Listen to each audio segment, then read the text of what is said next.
वीरपुर गांव में एक सोनू नाम का धोबी रहता था। उसके पास बहुत सारी मुर्गियां थीं। मुर्गा और वो रोज 100 अंडे देती थीं। वो उन अंडों को टोकरी में रख लेता था। सोनू अपनी पत्नी से बोलता है, सीमा, मैं अंडे बेचने जा रहा हूँ, मुर्गी को दाना डाल देना। हाँ जी, डाल दूंगी। सोनू स्कूटर पर शहर के घरों में अंडे पहुंचाने जाता था। सोनू और सीमा दोनों मुर्गियों से बहुत ज्यादा प्यार करते थे, क्योंकि वही मुर्गियां उनके जीवन का आधार थीं। कभी कभी अगर मुर्गियों के अंडे बच जाते तो वो गांव के लोगों में बांट देते। एक दिन सोनू अपने घर फ्रिज खरीद के लाता है। गांव में किसी घर में फ्रिज नहीं था। सोनू मिठाई लेकर अपने पड़ोसी कालू के घर पहुंचता है। लीजिए कालू भैया, मिठाई खाइए। किस बात की मिठाई है? आज मैं फ्रिज खरीद के लाया हूं। क्या फ्रिज? ये तो बहुत अच्छी बात है। कालू सोनू से बहुत जलता था। सोनू जब चला जाता है तो कालू अपनी पत्नी से कहता है, इनकी मुर्गियां तो काम वाली बन गई हैं। इनके अंडों से ये अमीर होते जा रहे हैं। एक हमारी गाय है, पूरे दिन में मात्र 5 लीटर दूध देती है। कालू की पत्नी, और जब भी इनके घर कोई भी नई चीज आती है, हमें मिठाई खिलाने जरूर आते हैं जलाने के लिए। कैसा रहेगा अगर हम इनकी मुर्गियां चुरा कर अपने घर ले आए? क्या पागल हो गई हो? कालू की पत्नी, अरे तुम पागल हो गए हो क्या? मुर्गियों को यहाँ ले आओ और उन पर निशान लगा देंगे, और गांव वालों को कह देना कि बाजार से नई मुर्गियां लेकर आए हैं। कालू पत्नी से बोला, बात तो तुमने सही कही है। रात में जब सोनू और सीमा सो जाते हैं, कालू चुपके से उनके घर में घुस जाता है और मुर्गियों को अपने घर में ले आता है। मुर्गियों पर वो निशान लगा देता है और सो जाता है। अगले दिन जब सोनू और सीमा सोकर उठते हैं तो वो देखते हैं कि मुर्गियां गायब हैं। है भगवान, ये मुर्गियां कहाँ चली गईं? बेचारे सोनू और सीमा अपने पड़ोसियों पर बिल्कुल भी शक नहीं करते। पूरे गांव में मुर्गियां तलाशते रहते हैं। जब पूरे गांव में मुर्गियां नहीं मिलती तो दोनों जंगल में बैठकर रोने लगते हैं। उस दिन दोनों खाना भी नहीं खाते।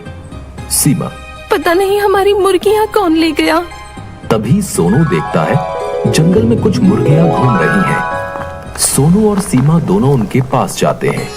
सीमा सोनू से बोलती है, यह तो हमारी मुर्गियां नहीं है। हाँ, ये तो हमारी मुर्गियां नहीं है, लेकिन लगता है भगवान ने इन्हें हमारे लिए भेजा है, वरना ऐसे घने जंगल में किसी को मुर्गियां कैसे मिल जाएंगी। सोनू और सीमा उन मुर्गियों को अपने घर ले आते हैं। अगले दिन सीमा मुर्गियों के अंडे उठाने लगती है। तभी उसे एक सोने का अंडा दिखता है। अरे सुनते हो, देखो मुझे क्या मिला है। क्या? सोने का अंडा? ये मुर्गी ने कैसे दिया? अगले दिन जब मुर्गियां अंडे देती हैं, तो उसमें एक और सोने का अंडा दिखता है।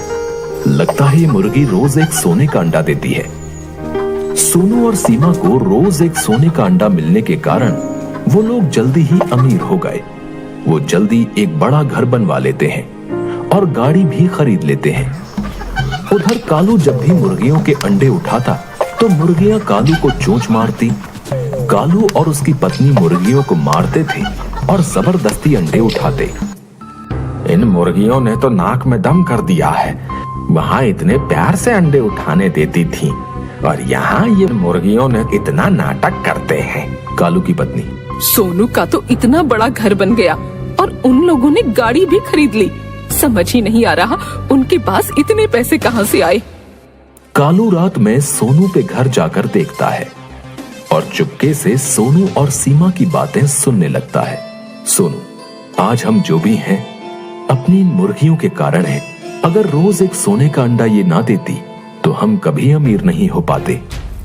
कालू, अच्छा, लगता है इनकी मुर्गी के पेट में ढेर सारे सोने के अंडे हैं। सोनू और सोनू की पत्नी सीमा जब सो जाते हैं तो कालू रात में उनके घर में घुस जाता है और उन मुर्गियों को भी अपने घर ले जाता है।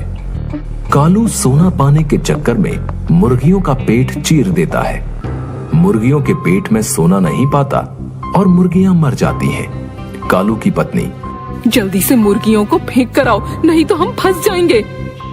लेकिन गांव का चौकीदार कालू को रोक लेता है। चौकीदार, अरे ये तो सोनू भाई जी की नई वाली मुर्गियां हैं, तुमने इनको मार डाला।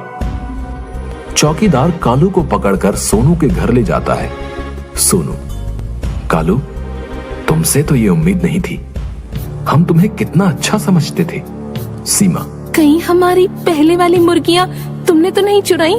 कालू, मुझे माफ कर दो, आपकी पहले वाली मुर्गियां भी मैंने ही चुराई थी।